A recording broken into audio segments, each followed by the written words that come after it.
C'est une tradition qui se répète chaque année à Noël et à Pâques. Les délégations des églises orthodoxes se sont succédées mardi 23 avril au couvent du Saint-Sauveur pour les vœux de Pâques à la communauté franciscaine. Au centre des discours des chefs d'église sont l'entraide ainsi que l'attention et la prière pour la tragédie qui vient de se produire au Sri Lanka. Les premiers étaient les Grecs orthodoxes.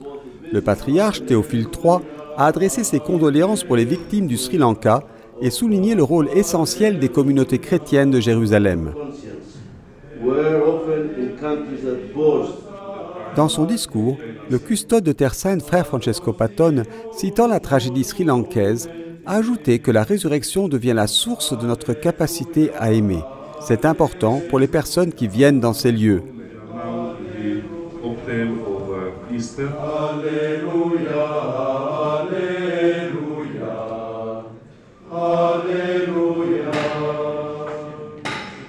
Puis ce fut la visite des communautés coptes et syriaques.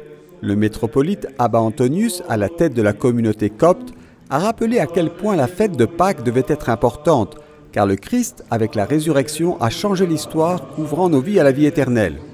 Il a invité à prier pour les chrétiens persécutés.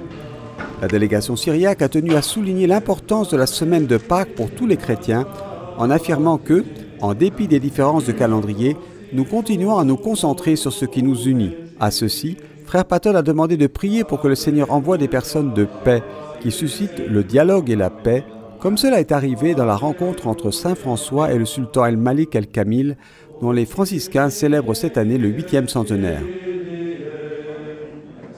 La matinée s'est terminée par la visite de la délégation arménienne, conduite par le patriarche de Jérusalem, l'archevêque Nurhan Manoujan, qui a exhorté à ne pas oublier l'événement de Notre-Dame et celui du Sri Lanka. La violence n'est jamais le moyen de résoudre les problèmes, a-t-il averti, mais nous pouvons travailler sur l'éducation des nouvelles générations au dialogue, afin qu'ils ne se limitent pas aux dirigeants, mais qu'ils s'étendent aux masses. Ce n'est qu'ainsi que ce comportement amoral pourra être remplacé par l'amour.